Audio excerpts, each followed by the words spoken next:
सर्व महापुरुषांना विनम्र अभिवादन करून सम्राट अशोक मौर्य यांची 2329वी जयंती आणि ह्या जयंतीच्या आपल्याला सगळ्यांना लाख लाख हार्दिक शुभेच्छा देतो। गेल्या 4 वर्षापासून एक प्रयोग सुरुवात केली। याच ठिकाणावर या चैत्यभूमीच्या अशोक स्तंभावरून जाणवले भारतीय बौद्ध महासभेचं काम करत असताना, कार्याध्यक्ष असताना, की देशातल्या काही भागामध्ये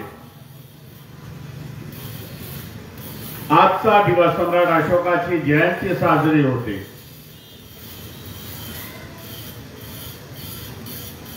आणि दुसऱ्या भागामध्ये जो मोठा भाग आहे त्याच्यामध्ये सम्राट अशोकाचं नाव घेतलं जातं।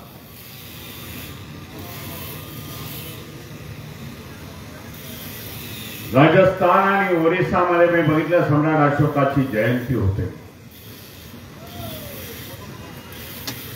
आणि म्हणून ठरवलं की भारतीय बौद्ध महासभेने या जयंतीचा कार्यक्रमाच्या माध्यमातून सम्राट अशोक लोकांपर्यंत पोहोचवावा। जे जे महापुरुष होऊन गेले, ज्यांचा इतिहास, गौरवशाली इतिहास या देशामध्ये,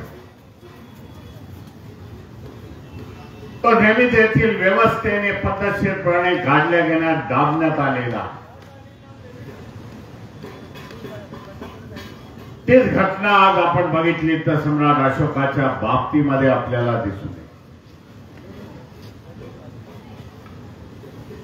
हा कुठल्याही शाळेमध्ये शिकवला जात नाही, पाठ्यपुस्तकाच्या माध्यमामधून, की जेणेकरून लोक यांना विसरावे, सोयीस्कर तेवढ्या घ्यावा, बाकीचं सगळं सोडून द्यावं, अशा प्रकारची अनेक उदाहरणं आपल्या देशामध्ये आहेत। त्याचा पहिला बळी हा सम्राट अशोकाचा झालेला आहे असं मी समजतो।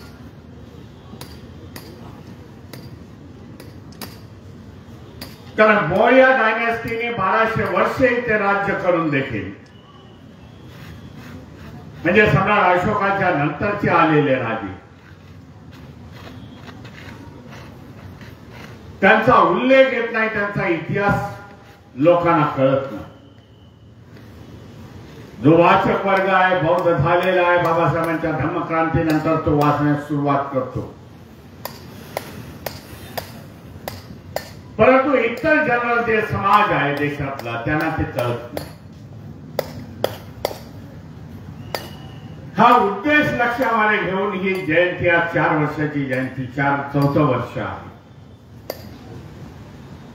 येथे चैत्यभूमीपासून सुरुवात केली आणि ह्यावेळेस आव्हान केलं बौद्ध महासभेच्या सर्व शाखांना, महाराष्ट्रातील आणि देशभरातील, की ज्याप्रमाणे भगवान गौतम बुद्धाची जयंती आहे, बुद्ध पौर्णिमा आहे,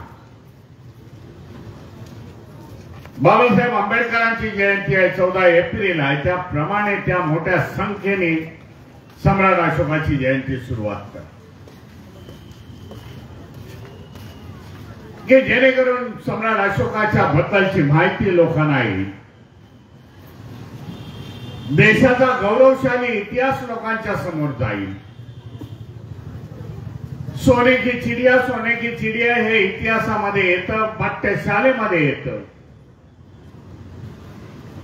परंतु कोणाचा पिरियड होता, कोण राजे होते, बौद्ध राजे होते, याच्याबद्दल काही बोललं जात नाही।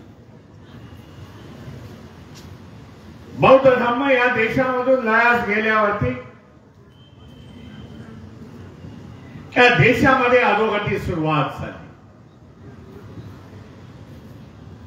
जे बुद्धाची समानतेची शिकवण होती, भाईचारा होता, करुणा होते, प्रेम होतं, ते सगळं इथून निघून गेलं आणि मनुस्मृतीचं राज्य आलं म्हणून या देशाची परिस्थिती आज अशी झाली.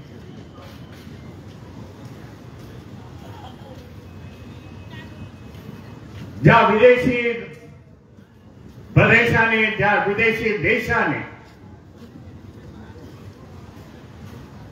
सम्राट अशोकाची विचारधारा घेऊन गेले, भगवान बुद्धाची विचारधारा घेऊन गेले, त्या प्रगती पथावरती गेलेले आहेत. डेव्हलप राज्य झाले, डेव्हलप स्टेट झालेले आहेत.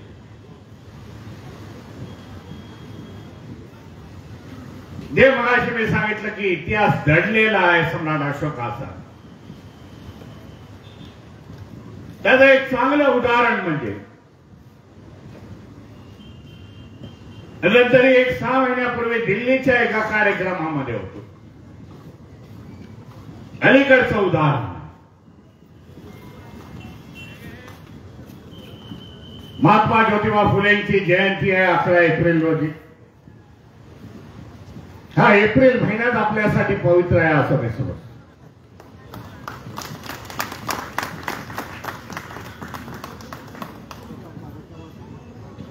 त्यांना देखील अभिवादन करून त्यांनी सत्यशोधक समाजाची निर्मिती केली होती. लोकांना त्याच्या मातून संदेश दिला होता, हे अंधश्रद्धा, पाखंडवाद, वनवाद ह्याच्यातून सुटका व्हावी म्हणून सत्यशोधक समाज त्यांनी निर्माण केला. ही गेल्या 6 महिन्यापूर्वीची गोष्ट आहे. मी दिल्लीमध्ये असताना आणि त्याला 150 वर्ष होत आहेत. तो भीमरावजी आप देखील हमारे यार वक्ता करके आ जाओ असं देखील लोकांनी मला सांगितलं. जे कुशवा समाजाचे होते, सैनी समाजाचे होते, जे माळी समाजाचे होते, त्यांनी हा कार्यक्रमाचं आयोजन करण्यात आलं.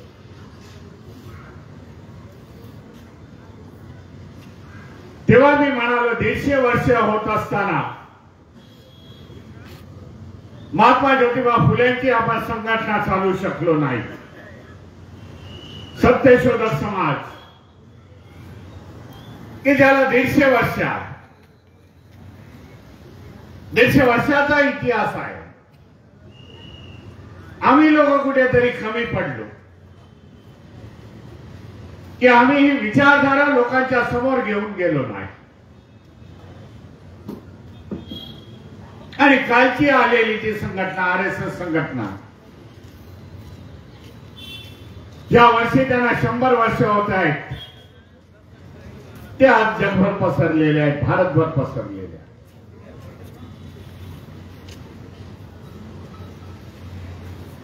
आपली विचारधारा घेऊन जाण्यासाठी, आपला महापुरुषाची विचारधारा घेऊन जाण्यासाठी आपणच तयार व्हायला पाहिजे. दुसरा कोण येईल आणि ही विचारधारा तुम्हाला पुढे नेईल असं होत नाही, असं बाबासाहेब म्हणतात. म्हणून एक बाबासाहेबांचं चांगल्यापैकी उदाहरण आहे.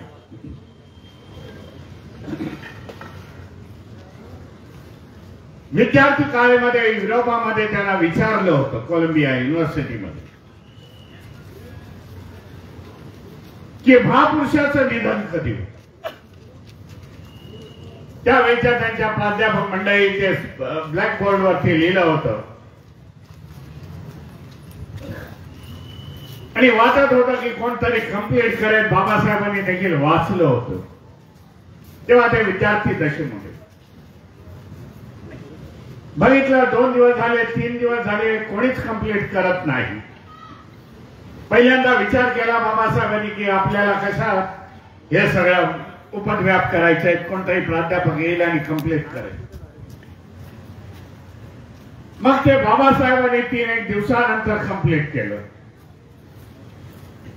त्याच्या पुढे लिहिलं की महापुरुषाची विचारधारा ही कधी खंडित होत नाही,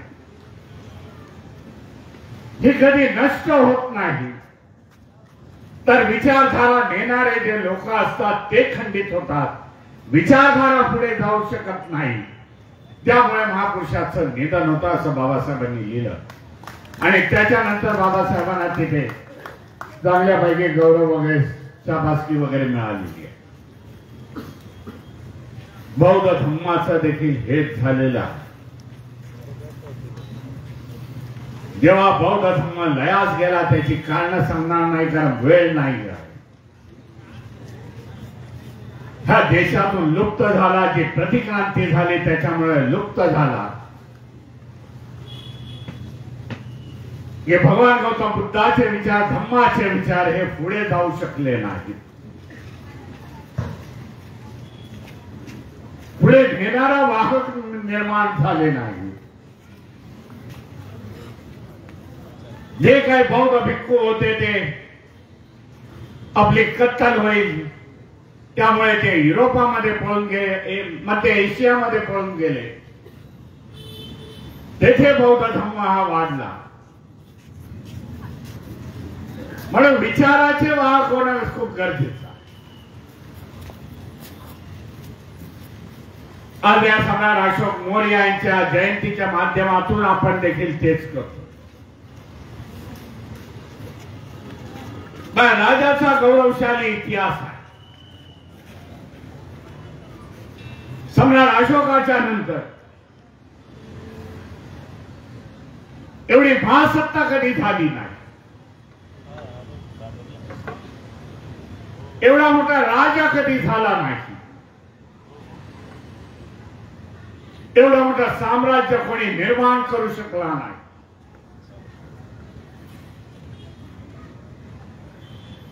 ते अखेरचं साम्राज्य होतं या देशावर. त्याच्यानंतर देश तुकड्यामध्ये गेला आणि त्याच्यानंतर गुलाम झाला.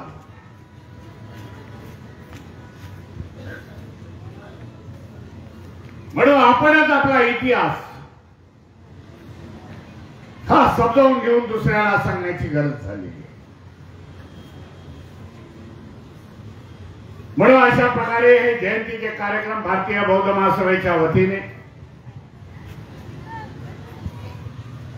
महाराष्ट्रामधून सुरुवात होऊन देशाच्या कानाकोपऱ्यामध्ये थोड्याच वर्षामध्ये जातील अशी मी अपेक्षा करतो. वर्षावासाच्या काळामध्ये सम्राट अशोकाचा सब्जेक्ट असतो, एक विषय असतो. आपले केंद्रीय शिक्षक शिक्षिका देखील त्याच्यावरती चांगल्या प्रकारे अभ्यासात्मक बोलतात. अपेक्षा एकच असते की जे ग्रहण केलेलं आहे श्रवणाच्या माध्यमातून, वाचनाच्या माध्यमातून ते लोकांना सांगण्याची गरज आहे. ज्यांच्याकडे काहीच सांगण्यासारखं नाही परंतु खोटा इतिहास ते ठासून सांगतात आणि ते लोकांना खरं वाटतं. ज्याला आपण ग्लोबल नीती देखील म्हणू शकतो. देश कधीच सत्यमेव जयतेवरती चालला नाही.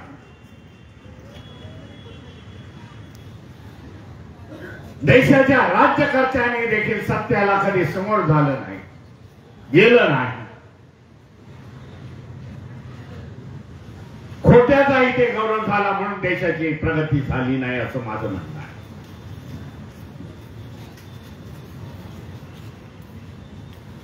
महाबोधी विहाराचा मुद्दा आहे. देशभर आंदोलन होत आहेत. आंदोलनाच्या माध्यमातून सरकारला जागे करण्याचा आपली काय इच्छा आहे, आमचे काय डिमांड्स आहेत ते सांगण्याचा प्रयत्न होतो. परंतु बिहार सरकार आणि केंद्रातलं सरकार त्याच्यावरती तेवढं लक्ष देत नाही. काही मोजक्या खासदारांनी जे बौद्ध आहेत त्या खासदारांनी पार्लमेंटमध्ये हे इश्यू उचलले परंतु सरकारकडून त्याच्यावरती काही निवेदन नाही. परंतु जे आंदोलन चाललेलं आहे ते कंटिन्यू चालेल. जोपर्यंत आपल्याला यश येत नाही तोपर्यंत चालेल. आज देशभरामध्ये आंदोलन होत आहेत. विदेशामधून या सरकारवरती दबाव वाढतोय.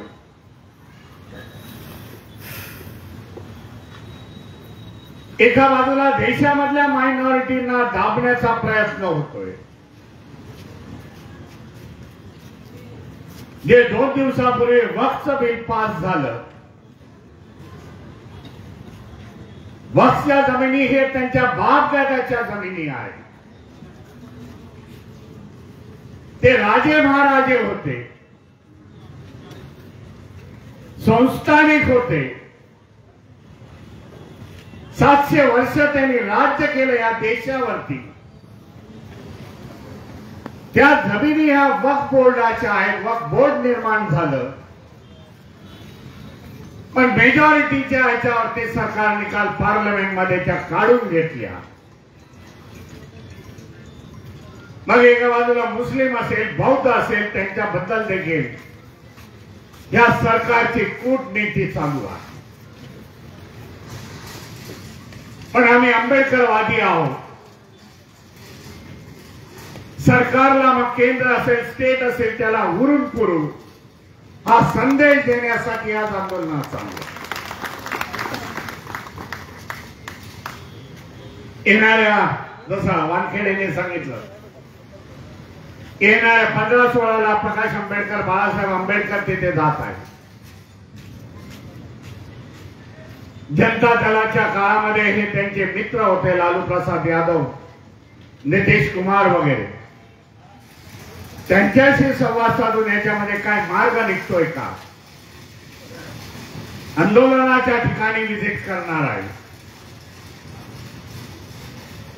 आणि ह्याच्यातून मार्ग काढण्याचा ते प्रयत्न करणार. आज आम्हाला समजवतात तर संपूर्ण ट्रस्टी ह्या बौद्ध विहाराची, महाबोधी विहाराची, हे बौद्धांच्या हातामध्ये आलं पाहिजे. आणि ते पण आंबेडकरवादी नको, वादी असायला पाहिजे. लुच्चे लबाड गुलाम आम्हाला नको, ही आपली मागणी असायला पाहिजे. कारण ज्यांनी काय या देशामध्ये निर्माण केलं ना,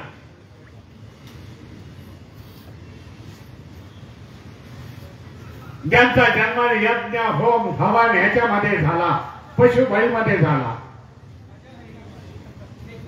त्यांनी कधी निर्मिती केली नाही, मंदिराची निर्मिती केली नाही. अशा लोकांनी बौद्ध धर्म लुप्त झाल्यावरती याचा कब्जा केलेला. त्यांना सांगावं असं वाटतं, या देशामध्ये ज्यांनी दिलेला आणि भरभरून दिलेला ते बौद्ध आहेत, जैन आहेत, अलीकडच्या काळामध्ये मुस्लिम राज्य आहे. त्यांनी या देशाचा वैभवशाली इतिहास निर्माण केलेला. वेळेचं बंधन आहे, 10 वाजून गेलेले आहेत, म्हणून आपल्या सगळ्यांसाठी मी माझ्या वाणीला विराम देतो. पूज्य भंतेजी आणि त्यांच्या सामने संघास मी वंदन करतो. आपल्या सगळ्यांना जयंतीच्या पुन्हा एकदा शुभेच्छा देऊन, जो आज प्रचंड असा मोर्चा निघाला, ज्याला खरं म्हणजे मी शांती मार्च म्हणायला पाहिजे, शांती मार्च निघाला, त्या सगळ्या आपण पार्टिसिपेट जात असेल त्यांचं देखील मी अभिनंदन करतो. इथेच सांगतो. नमो बुद्धाय, जय भीम, जय संविधान.